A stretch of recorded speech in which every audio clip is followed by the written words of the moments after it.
রাধা ভাত আমাকে ফালায় দিলে অমঙ্গল হয়। আপনি কি একটু মোজাম্মেলে বুঝায় করবেন? চলে যাক, আমি ঠেকাবো না।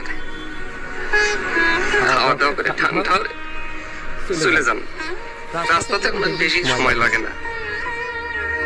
থাক ভাইজান, অপমান তো অনেক হয়েছে, এখন আমাদের মঙ্গলের জন্য নতুন করে অপমান হওয়ার দরকার নেই। আমাদের মতো আশা করছি মানুষের আবার মান অপমান চিন্তা করি না বোন।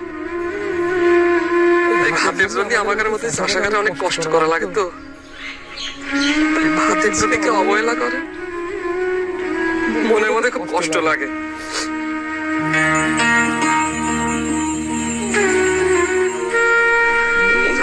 মনে নাই